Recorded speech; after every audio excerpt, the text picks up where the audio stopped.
Getting a good conversation. All right. All right. We're going to kick it off. Another episode here of Wolfish on Web3. This is going to be exciting because one thing I love about talking about anything that we see is to be wolfish, right?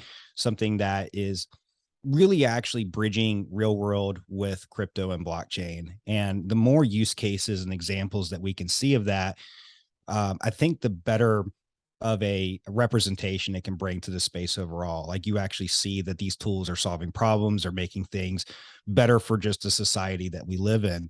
And for today's episode, we have Paul Sparks, who is in real estate. He's an investor.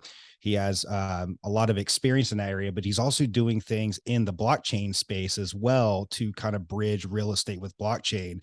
So we're excited to have Paul here on the podcast, and we're going to break it down. So, Paul, welcome. It's good to have you. Man, Jake, Dwayne, thanks for having me, you guys. I'm super excited to be here. Yeah, absolutely. Dwayne, you want to kick it off? I know you had some questions about just some of the background, I think just kind of starting in that area, but yeah, like 100%. Paul, I've been watching you kind of do your thing with the Whale Club, and I'm not a real estate investor. I've gotten into crypto, fairly new to that as well. But what you're doing, and I watched a video about you and Ben talk about some of the benefits and not, the not locking up your money, but locking in. But before we get into the dirty details, let's get a little background on where you started with the idea and how it's growing, and then let's dive into some dirty details after that. Absolutely. So let me go back a little bit so I can give you guys a little bit of background on me. Hopefully that'll add some context here. So I'm an engineer by trade. I'm fairly a technical person by trade. But I got out of school and realized I'm like, I don't want to be an engineer. I do not enjoy this. So I got into sales, and I was working with companies in the manufacturing space. So I got a lot of experience in automotive, medical, food and packaging, just all sorts of different industries. And we were selling automation equipment to these types of companies. I was on a plane every week for the first 4 years of my career, making good money, but didn't really know what to do with it. I was just sort of stacking money, spending a lot of it in my early and mid 20s too, blowing a lot of it. Got recruited by the competitor to essentially come and take this tech, this innovation that we were selling to the manufacturing world. It really wasn't innovation to them. It was just tech. And they said, hey, we'd like to help bring this technology to the airline and logistics space. And we were just talking before we got on here about, I was really selling cameras to take pictures of things, to identify defects, to identify, hey, this box is crushed, maybe don't ship it out to the customer, right? In baggage, we were solving problems where, you've got these bag tags. It's really hard to read those with a barcode scanner. We were selling cameras to improve the efficiency of bag systems and all that sort of stuff. So I'd been in innovation, selling tech and innovation into these large organizations. Some of my customers before I left that world were, Amazon, United Airlines, Walmart, some of the largest customers in the world. So that's really where I spent most of my 20s, was learning how to sell innovation in these, emerging markets. And I was making a ton of money, but after the first 4 years, I was traveling a city a week pretty much. Then it turned to 2 cities a week because United Airlines is not just based in Denver. They're all over the place. Amazon has distribution centers everywhere. So I got sick and tired of making all this money, but, not being able to spend time with my girlfriend, who's now my wife. And, it's like, man, I just can't, this doesn't work. So I started buying real estate. And a lot of us get into real estate investing because we see it as a way to earn passive income, to build our wealth. And, I grew up with a mom who was a real estate attorney. So I sort of had some background in that space, a little bit. Started buying rentals, figured out how to essentially collect enough rentals and passive income that I could, cover most of my expenses. It allowed me to jump full-time into entrepreneurship. And really, it was a result of COVID. COVID hit. And all of the sudden, United Airlines was like, yeah, Paul, our innovation budget has pretty much dropped to zero. We're in like full panic mode. So it was just perfect timing. I found myself into entrepreneurship, into running a real estate investing business. And that's sort of where I am today. And I can explain how, I know I'm probably telling too long of a story here. No, give her. Through that process, in my first year in business in real estate, what I realized was my cash flow was lumpy, right? It was just all over the place. Some months we would do great, and then there'd be this massive drought for 2 months. And it's like, man, this sucks. And so when I found the Wolf Den, it was because I was attracted to the idea of being able to earn passive income, and the term that we're all familiar with by now, the business treasury. So by January of this year, which was about a year and a half into me being in entrepreneurship, I had created a business treasury that was kicking off enough cash flow for me to cover my operating costs. I mean, that is no joke. Like you guys remember what it was like back in, when, at that time before the market shifted, when we were earning just hand over fist. And that really just opened up my eyes to, holy cow, there's a completely other use for blockchain and crypto. It's not just gambling on meme coins. I mean, I was a Floki guy, right? So I got into I was in the gambling days of crypto, and that was an emotional roller coaster, as you guys know. Oh yeah. So the Whale Club really started as like a direct result of me having a need in my business. I have cash flow problems, inconsistent cash flow. Yeah. Well, I created a business treasury that solved that problem. And then I said, there's a lot of real estate investors who probably have this same challenge. And so what I did is I presented at a mastermind, I guess you could say, for real estate. Got so much interest at that point, I decided, and I was like, you know what? Actually, what I did first is I was like, here's all the information, right? Here's the Wolf Den. Here's all the links. Literally, it took me like 6 months to really learn all this and digest it all, but here it is. What happened? Nobody did anything, right? It was like, I don't know how to make use of any of this because there's a language barrier. The real estate investors don't understand these terms. They don't really know how to do this. It's foreign language. And so I don't have 6 months to go and learn it.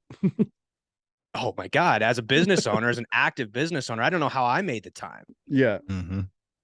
Yeah. So in March, I took 10 investors through real estate investors, right? Through a process. And I basically taught them how to press the buttons, taught them about solvable problem, taught them about some of the things I was learning in the CCA at the time around the certainty, all the principles and all these different things. And it took off, right? Real estate investors were able to come in, start earning this passive income. And there was this massive appetite for learning this emerging industry because no one was able to explain it in a way that they could understand. We talk about innovation versus information. Most people talk about blockchain and Web3 and DeFi and all this stuff, and they're saying words like liquidity pools and decentralized exchanges and night swap. And it's like, what are you saying? I don't know what you're saying. So I think that was really what I was able to be good at. And that's why I was so successful in sales for the 10 years before that, because I could explain innovation in a way that people could actually understand it and make use of it. Yeah, that's, I know what you mean. When you first get into this blockchain space, it's not only a language barrier, but there's like a complete paradigm shift. I feel like in terms of just how, at least it was for me, like when I think about like how you're looking at just financial systems. So for instance, if you go to like a night swap, I remember like looking at APRs and thinking about it from the traditional finance, the place of traditional finance where like if you were to buy a CD and the APR is this, it's like, well, it's actually based on token emissions. And I was like, well, what do you mean by that? It's like, what's per block? What do you mean by that? So you have to almost like completely shift how you understand, what's actually happening in the space. But you are right. It's definitely something that people can take advantage of in terms of building a treasury for their business and providing some stability, because anybody who's in business, we go through those ebbs and flows of cash flow. And And it's tough to be able to smooth that out, you know, depending on the industry you're in. I used to own a business that was very seasonal and special events. And it was like, you're either sprinting or you're walking, it felt like. One of the things that I do want to ask you about just a little bit more, because I know that there are people that listen on this show who, you know, we talked about before the recording that this is a bigger Web3 space, right? That we're speaking to. So for those people that are in Web3, they might be interested in real estate, but maybe they're not as familiar with like, what are the real financial advantages to being in real estate? And there's probably people that are listening that had to say, I've got a ton of money in crypto and I really need to figure out what the heck to do with it and where other places I can allocate it. And I think real estate is actually one of my macro beliefs for myself personally. You know, when I start kind of de-risking, or not so much well, I guess in a way kind of de-risking, but just finding new places to allocate funds, you know, real estate's going to be the place I'm looking. So I would love for you if you can just expand on some of the benefits from an investor standpoint on how real estate can provide wealth, you know, wealth appreciation, and how it can help you close that gap to your solvable problem, and what are the really benefits to it all. Great question. First of all, we call real estate old man assets. Why? Yeah. It's been around for hundreds of years. We're not talking about the crypto market. Crypto's been around for 15 years at best. Mm-hmm. Okay. Massive upside. We're all familiar with the barbell. For those who aren't, you want to have reliability on one side and you want to have upside on the other. We're talking about the reliability side of the barbell when we talk about real estate. So let's talk about the reasons why investors buy real estate. And I'm going to go to my handy dandy whiteboard because, you know, I like to write things. So I say 4 wealth drivers. So first, appreciation. So like we buy real estate, and over the last 30 years, 50 years, 100 years, generally it moves up and to the right. Right. And we know that there's volatile points in that. I mean, the 08 crash, but generally we all understand. And if you live in a house, which most of us do, you probably recognize your prices have gone up in the last couple of years. I mean, anytime inflation continues to be a problem, it's going to benefit physical assets, especially real estate. So yeah, we got appreciation, depreciation. So think of this as like tax. I'm just call it tax. So one of the best things about real estate is that everybody needs a place to live. And the government, the US government, does not want to deal with that. They don't want to control the housing. Yeah. They don't want to own the housing. I could describe examples in the past where that's failed, but the government does not want to be in charge of owning housing. So what they do is they give incentives to people that own real estate. And they say, if you own this real estate, because we don't want to do it, we'll give you some tax advantages. So I don't really want to get into the specifics on that, but assume it to say, if you own $1 million property, the government lets you write off just by owning it a percentage. Actually, it's over 27 years. You can depreciate a single family, a residential property, right? So if I've got $1 million, property, right? Mm-hmm. You divide that by 27, you can deduct that from your taxes each and every year. Nice. So when we talk about the folks who rode guard up and didn't sell it, didn't take profits because they're worried about the tax. That was me. I was worried about the tax implication of that. And not only that, but like, where am I going to put it? Mm-hmm. Mm-hmm. I take it out. I'm not just going to stick it in cash. It's just getting eaten away by the rats. Mm-hmm. I don't want that. So like what real estate does is it allows you to depreciate the assets that you buy, which directly comes off the profit you make in crypto. Mm-hmm. So if you got a highly profitable business or investment strategy, real estate offers advantages unlike any asset class that exists. You can write off by buying a property that's going to appreciate, and I'll touch on the other 2 wealth drivers here.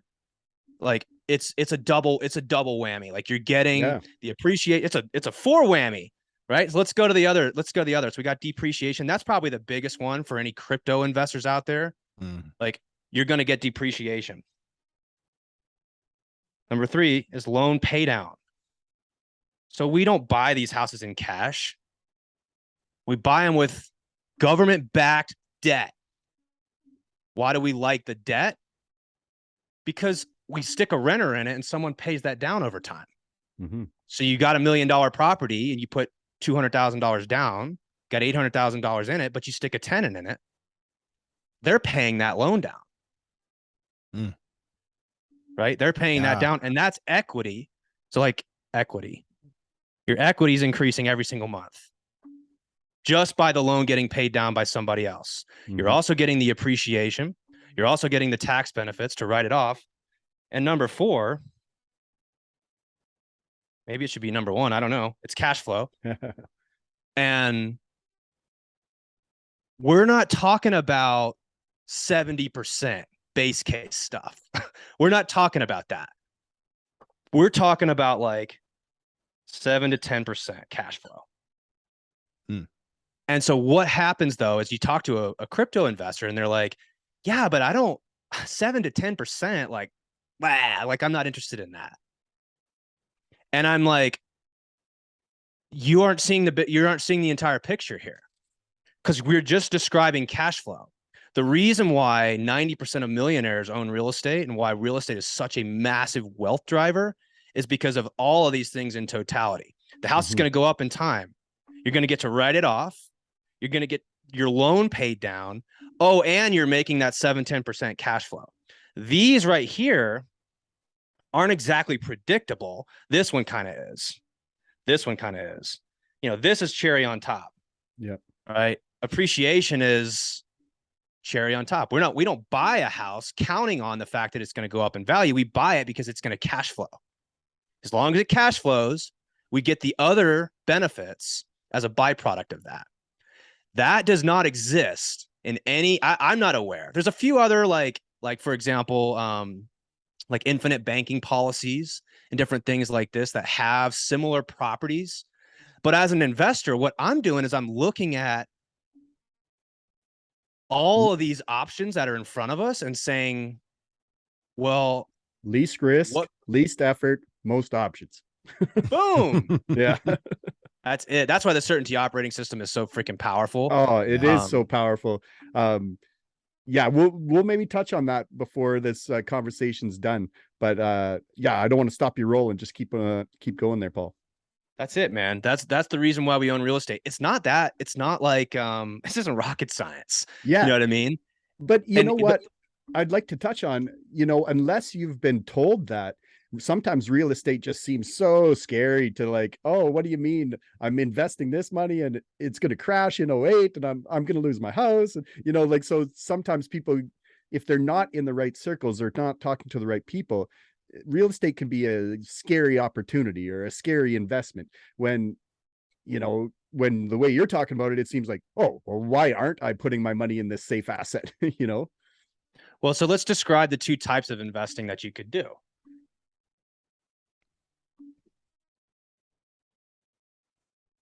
So active versus passive. So most people aren't interested in fixing toilets in the middle of the night and dealing with tenants and like evicting people. Like, this is the reality of doing active real estate. Now, a lot of people out there will tell you like, oh, owning rental properties is passive. Bullshit, it's passive. Right? If you've ever gotten called in the middle of the night by a tenant who's like, hey, my toilet's not working, you'll realize quickly that that's not exactly passive. Now, there's certain things that you can do with like property managers and, you could just be a slumlord. You could do that. I have a friend that was a slumlord. I don't know. I don't know if that's for me. Anyway, continue. This is great. You have to have a low empathy score to be good at that. That's right. So like, most of my real estate I would argue is passive or is active. You know, there's a level of how much involvement you need to have. Sometimes it's only a couple hours a month, or no hours a month, right? I fill a tenant in a great rental and I don't hear from them for 6 months or a year. But it's active to find that deal. It's active to get the tenant in there. And most of us, like you said, are running businesses, or especially in the crypto world, don't have the resources or the knowledge base to actually execute on these types of properties. So we're describing other things like rentals, fix and flips, developments, right? These are sort of the active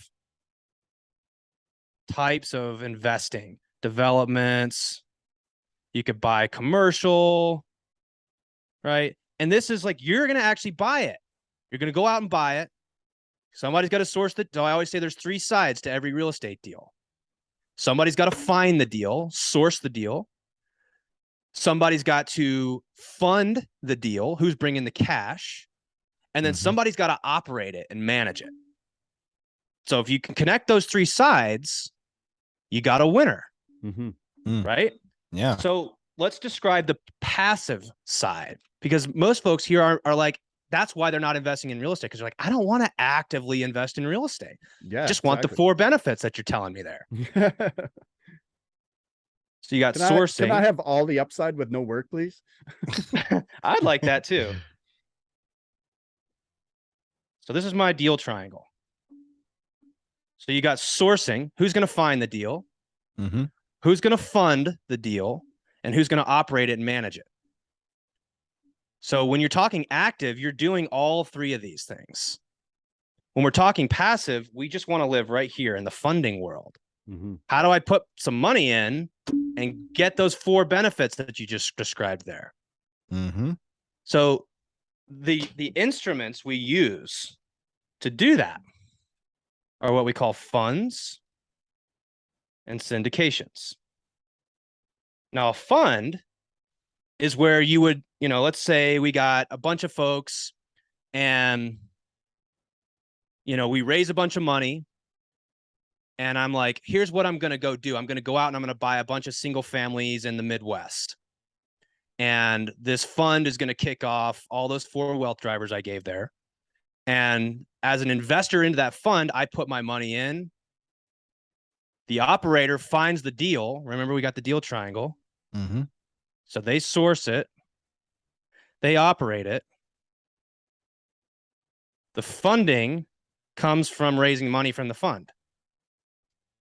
And then this operator goes out, the value they add is that they're going to source the deals and they're going to operate it. You don't have to do anything but just give them their money, right? And it comes with certain returns, right? And it's, every fund has a kind of different flavor for what you're looking for. Some are better than others. Some are more based on equity. Some are more based on cash flow. Some are, you know, you get the point. Yep. So a fund is, we're going out and we're going to buy like, I don't know the property we're going to buy. We're going to buy a bunch of them, stick them in this portfolio. A syndication is where we would raise money to buy one specific asset. So we've got a $10 million multifamily unit in Houston, Texas that we want to buy, let's say. So we might raise the 10 million, or maybe we just raise the debt, or maybe it's the equity, right? So we're getting into more kind of technical terms. We call it the capital stack, right? So let's say that this portion is debt, and this is equity, right? So we might just be raising this, or we might be raising the debt. But the point is in a syndication, you're buying one individual property, and it's the same deal triangle: funding, sourcing, operations. So for passive investors in crypto, what you're looking for is somebody that operates a fund or a syndication, so that you can put your money in and not do anything. Now, if you know, we're going to certainly be teaching people in the Whale Club that have Wolf Pup entities, I'm sure we'll get to this in a bit, about both the active and the passive side. Because I think what we're finding is, like, some people want to be active in real estate. Totally cool. I'm active in real estate. Just recognize it's not passive, right? Passive is identifying the strong operators that have the single family rental funds. They've got the short-term rental funds. They've got multifamily funds, commercial, industrial type funds. And this is really what we're focusing on in the Whale Club, is bringing these operators and these educators into our world. Because if we can shorten the gap between the crypto market, who's saying, well, I would love to invest in real estate, but I don't know anybody who runs a fund. I don't know anybody who runs a syndication. And on top of that, how do I know if it's a good deal or not? How do I know to trust these people? Or should I just go out and start buying a bunch of my own rentals? But then it's like, but I don't want to fix toilets.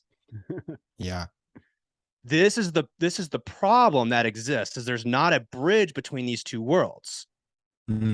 This is essentially what we're attempting to solve with the Whale Club, by bringing folks like yourself who have all this crypto experience and probably sitting on a lot of capital in crypto and don't have a way to downshift and lock in, like we were saying, lock in that financial certainty, because crypto represents massive upside.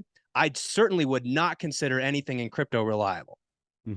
Because it's just so new. The reality is it's been around for 15 years. Doesn't mean I don't have a long-term belief in it. It's just like, well, let's just call it like it is. Real estate's been around for hundreds of years. Crypto's been around for 15. What bet would you rather take? I'll take the real estate, please. Yeah, like I heard a comment the other day. I think it was even from Nick. He said, you know, you don't got to create more upside in crypto. You just got to mitigate the risk and not get wrecked before the upside happens. And all you got to do is just wait. So, you know, to hear about these other options and what you're doing, I think like back when you were first starting to tell your story, you were getting to the part where you were like creating these cohorts and educating these other real estate investors. So let's just jump back there for a second and pick back up to where the Whale Club came into existence, kind of thing. Sure. So I partnered with, how do I explain this? So I did this myself for the first 2 cohorts, and it was like, here's how to press the buttons. Basically, I'm just reading off Medium articles that the Wolf Den published. And here's a bunch of the cool stuff I'm learning in the Certainty operating system. And it was great. But what really brought a lot of momentum is by partnering with Nick and Dan, being able to actually leverage the Certainty operating system as it was intended, saying it exactly how it was intended, teaching it that way. And real estate investors took to that really quickly, because the perception, whether it's true or not, the perception is reality, right? The perception in the real estate market is that crypto is gambling, it's risky. I'm not a tech person, so I'm never going to understand this. I don't have enough time to learn and understand this in my business, right? These are some of the false beliefs, you could say, that real estate investors have. And so if you come out the gate, start talking to them about how to press buttons and how to, you know, buy coins and all this stuff, immediately you're triggering in their brain like risk, gambling. I don't really want that. That's not my thing. You know, they're on the complete opposite side of the spectrum. They're in, you know, and again, you talk to real estate investors, they think that they're high risk. And I'm like, wait till you meet the crypto guys. Because 100%. You are not high risk. You just think that you are relative to the sandbox you're playing in. Your risk tolerance is totally a thing, man. I didn't know where mine was, and I've tested it a few times and realized like when to pull back and when to add more. It's been a fun adventure for doing that. Yeah. Well, we got that early adoption phase too that we're in. You know, you're talking about all the upside, and you know, when I would talk about crypto just in the general public, I realized that there was this sentiment around it, like you said, risk, and it's gambling, and it's like, oh wait, people don't really understand what's even going on right now. So here comes all the scrutiny, and until it gets to that place where, you know, there's been mass adoption, the diffusion of innovation, you know, you're going to have a lot of that misunderstanding that you're going to see. So it makes sense to see. Yeah. So then when you start using the right language and creating that bridge across the knowledge chasm from, you know, one group to the next, like,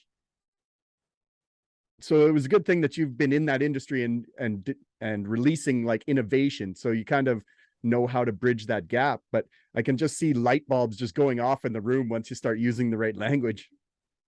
You have to describe stories and analogies and metaphors. And so that is what really creates the movement of the real estate investor, that they can actually now hear what you're saying, because you're not using words that they don't understand. It's kind of like if you went to a dictionary and they're, you know, giving you the definition of something, but they're using a whole bunch of other words that you still don't understand. It's like, well, you know, so people, for example, I make this point all the time, like, you know, Nick says valid versus useful. So here's a bunch of valid stuff about blockchain. It's an immutable ledger. It's completely public. And the second you say the word immutable, they're like, I didn't hear anything you said after that, because I don't know what that word means. And also, I don't understand how that's relevant. So what we do is we tell stories. So one of the best stories that I like is the Carfax story. So I explain to people, well, look what Carfax did. They were able to take all the information that happens to a car and track it directly with the car. So when you buy a car, the first thing you say is, show me the Carfax. And you can see everything that's happened to that car through the life of the car. That's essentially a form of blockchain. Imagine if we could do that with properties, and that every single time you bought and sold a house and you got an inspection and the roof got changed and you changed the water heater and all this type of stuff, it was recorded on a blockchain that was transferred with that house. And then you start to see like, oh, I get it. Another story that really hits home is you explain to people, imagine if the way you invested in real estate was like going out and buying a house, not putting a tenant in it, not doing any work to fix it up, just buying it and holding it for 2 years and hoping that it goes up in value. Because that's how people trade crypto right now. What we're teaching people how to do is how to buy a house, how to stick a tenant in it. So you're cash flowing. You're going to do a little repair to it to fix it up a little bit. So you add some value to the property. You stick a tenant in it and you hold it. You don't sell it. We're describing a rental strategy. And people were like, oh, I get rentals and I get why I would not do that. And it's like, well, that's what a decentralized exchange does. It allows you to own the asset and benefit from the cash flow from it. So what I had to realize is that although that may not be technically correct, because crypto people really like to get hung up on, yeah, but that's not technically correct. And I'm like, you're missing the point. We're just trying to create a basic level of understanding to this entire market that doesn't understand any technical stuff. They need ideas, hardwired, pre-wired ideas they can connect with. And whether it's technically correct or not is completely irrelevant. You don't need to know how electricity works to use a light switch. I want to jump into the kind of the bridge here between, because I was watching one of your videos. I think it was with Ben, and it was with Ben Frank, and you did a really good job of explaining. There's like this process where you're going from crypto into real estate and real estate back into crypto, and ways that you can almost, I guess, bridge it together. And forgive me, because my mind's a little bit foggy right now around some of the concepts you were talking about. I'd love for you to expand on it, but you know, is crypto and blockchain, is there examples that you could share of what could be potentially be like a use case that creates more efficiency in terms of how you can move crypto investments into real estate without too many steps involved in the process and things to that nature? Yeah. And so we've absolutely been building this entire conversation to this right here. Right. So understanding, first of all, why you should invest in real estate, but then making it so that, let's describe how either of you two, let's say if you wanted to invest in real estate, or anybody who's got crypto that wants to use that money to pay for real estate, how will they do it now? Well, you've got Guard, or you've got whatever you own. I own a bunch of Guard. So first option is you could sell your Guard. We don't want to do that. Second option is you could borrow against the Guard. But then you got to move it back out of the liquidity pool, and then into your MetaMask, and then into Binance. And then you got to move it back to your bank account. So how many steps is that? 4?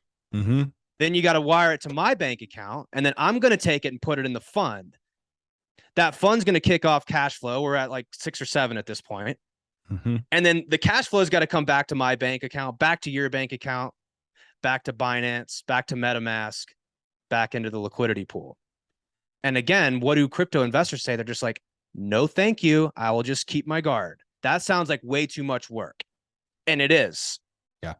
That's the problem. It's way too much work. I'm not going to do all that because the risk is like,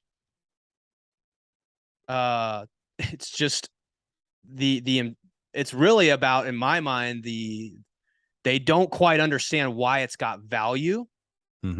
So they're just not going to do it. So what we need to do is we need to shorten that gap. So imagine these funds, instead of having to have fiat and dollars, which I can buy into the fund. So you've got a fund operator, right? So let's say I'm a fund operator and I've got this amazing portfolio of assets that I hold, and those assets kick off all those 4 wealth drivers that we described there. And if you want to give it to me, I need cash right now. I need you to do all those things. You got to get me the cash. Otherwise I can't put it in. What we're trying to do is something we call real estate tokenization. So in the same way you can buy stock in a company and you can, crowdfunding, this already exists, right? This already exists. People are already investing in funds with fiat. All we're doing is saying, instead of you doing all those steps, just buy this coin. Oh, and that coin is pegged to this fund. So it gets all the same benefits. It's just represented digitally as opposed to an allocation that you get a whole bunch of like emails about, right? It's like, to me, it's just going from physical to digital. We can account for all this stuff actually a hell of a lot easier with blockchain. I mean, you guys know the benefits of blockchain. I don't need to describe that to you. It's so much easier to account for this and manage the transactions through blockchain. And we're solving a major challenge for those in the crypto world, which is like, I don't know how to downshift, and the market's going to recover, right? The market's going to rip again. So what are we doing now to be able to capture that in the future?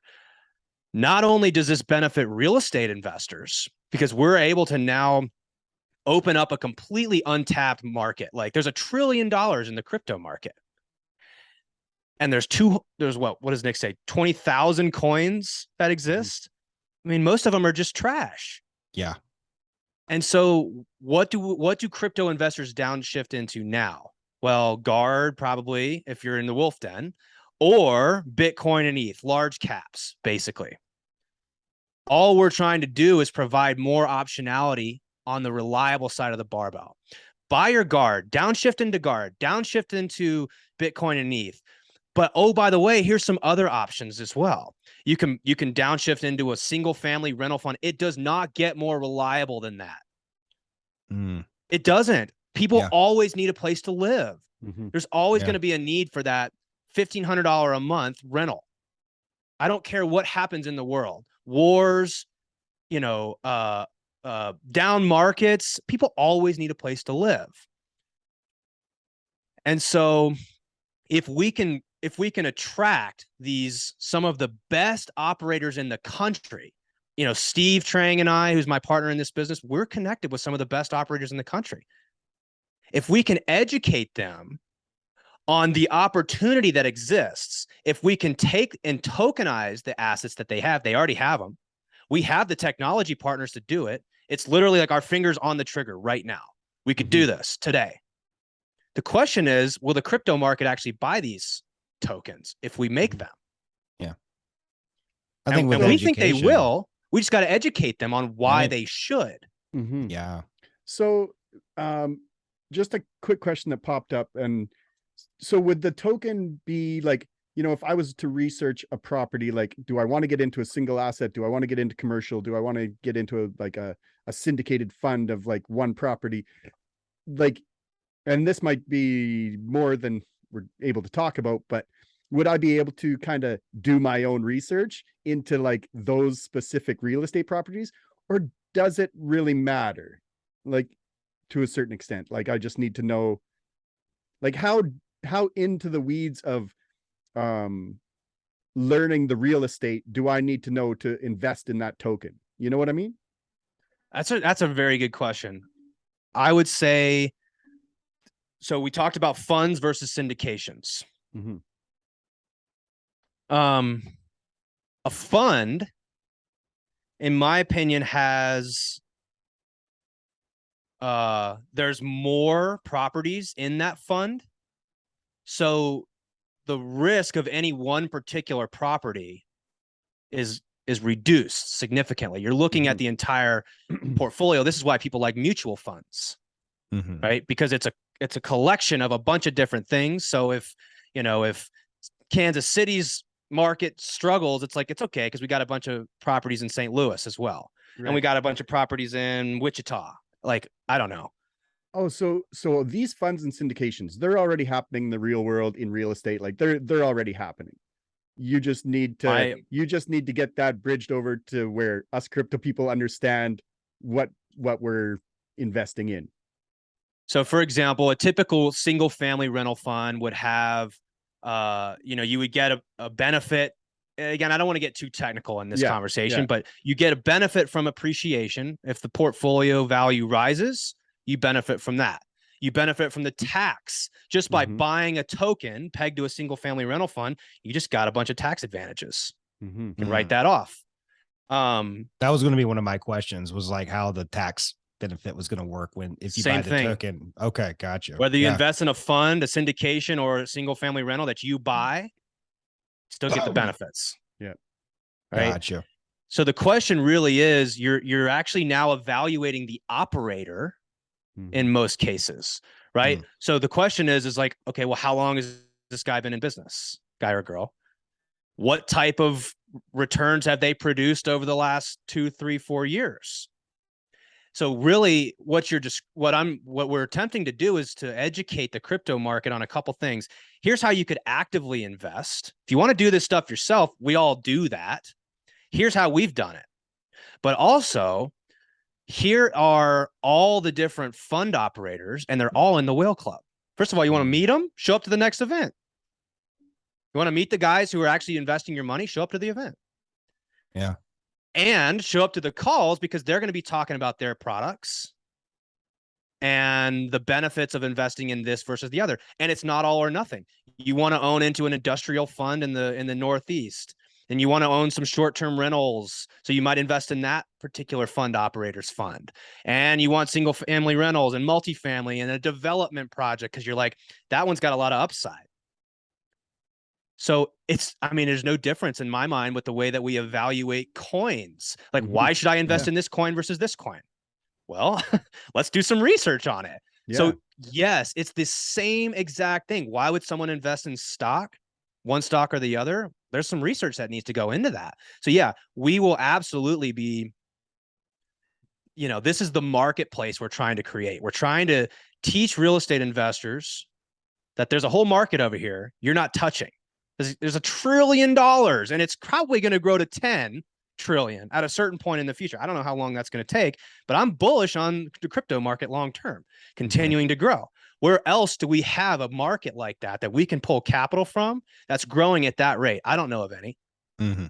And secondly, the crypto people have a massive problem. I mean, I'm talking like some of my buddies.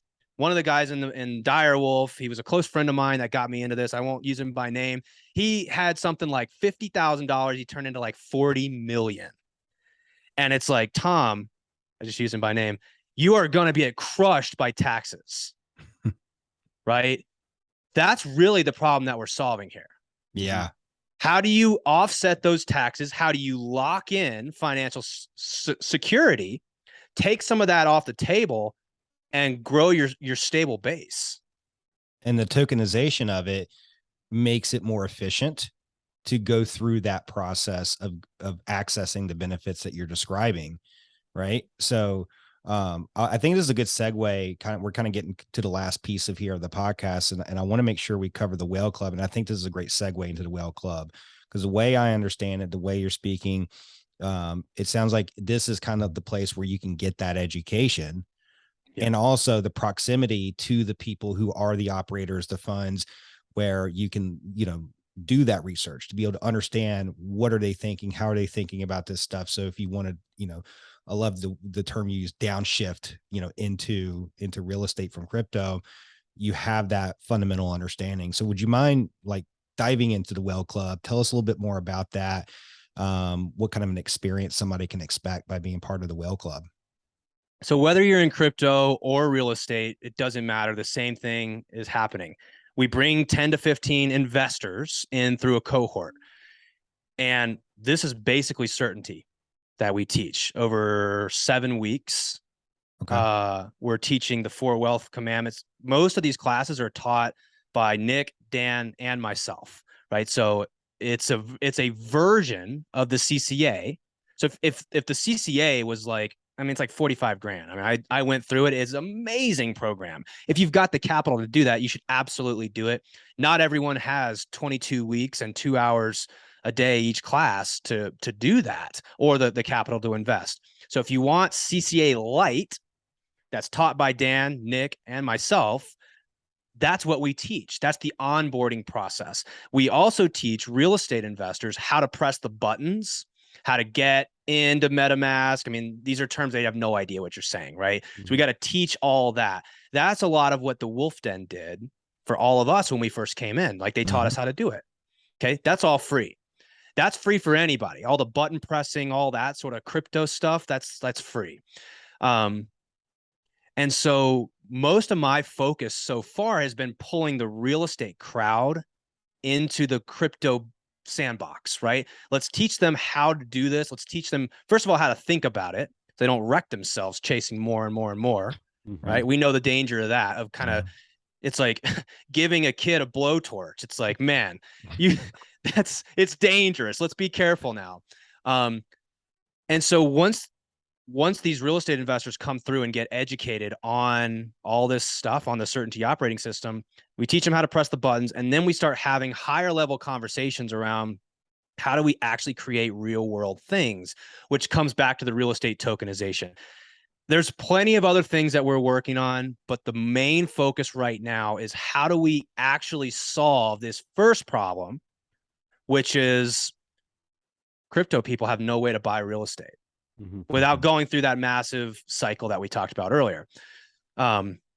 Why this is advantageous for crypto people is because you can come into the Whale Club with a Wolf Pup NFT absolutely for free and get all so most of the folks that we're bringing in from real estate, they have education products that they already teach. Like they literally have these products, the education and the actual real estate, right? So why would you buy a Wolf Pup NFT and join the pack for the Whale Club? Because you're going to get a ton of free information about how to invest in real estate, like from some of the top real estate investors in the country.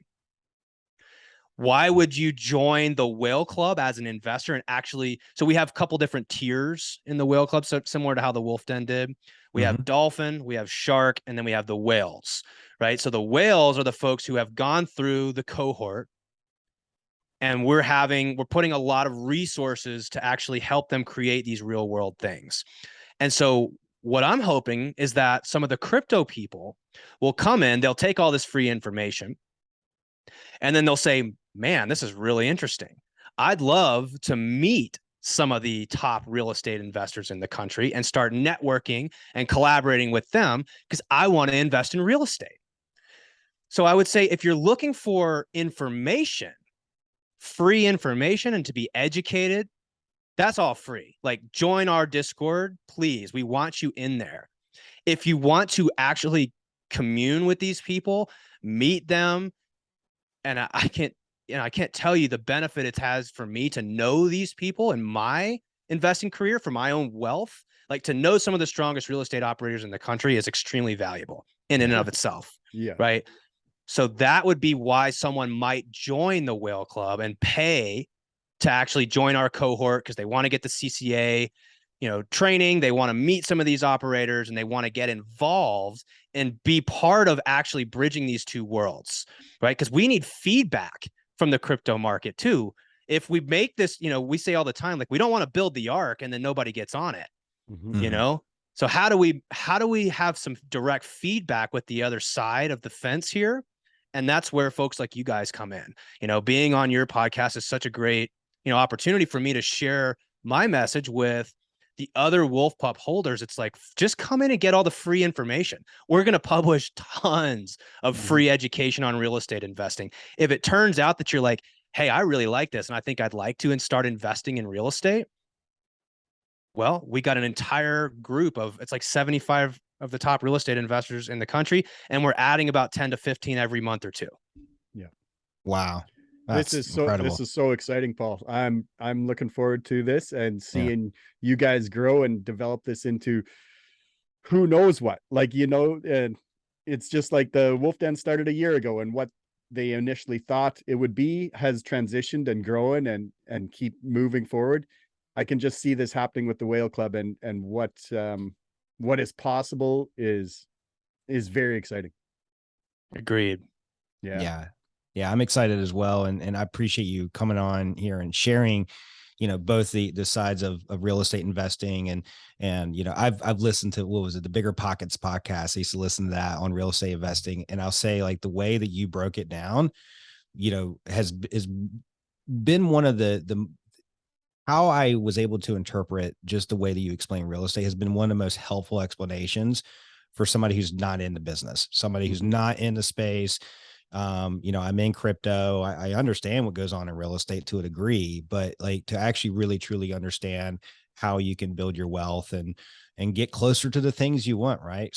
Close that gap between where you're at today and where you want to be, and using real estate as a tool to help you do that. So it's been a real pleasure, Paul, having you on the podcast. And if anybody wants to connect with you, what would be the best place for people to get connected with you?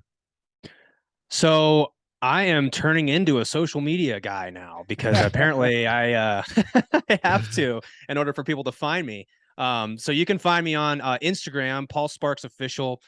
You can check out our website, blockchainwhales.com.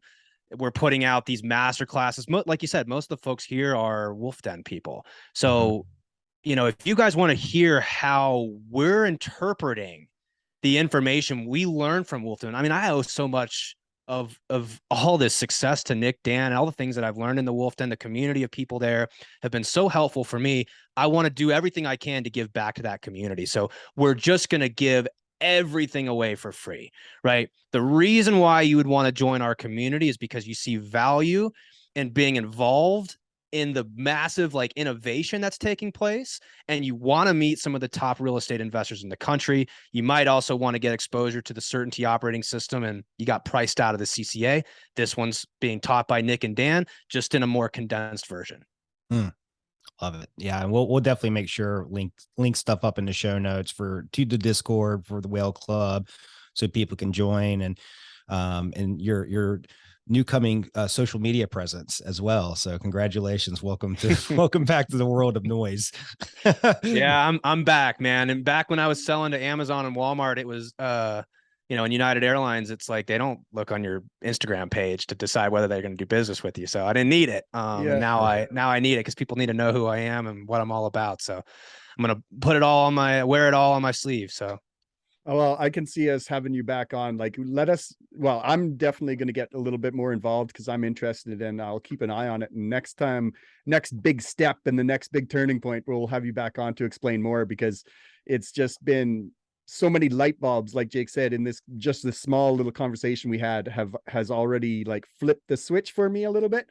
And I'm going to be diving in, Paul. This is very good. Thank you for coming. Fantastic. Thanks, Jake. Thanks, Dwayne. I really appreciate it. I'd love to come back and share progress with you when we have a little bit more to share.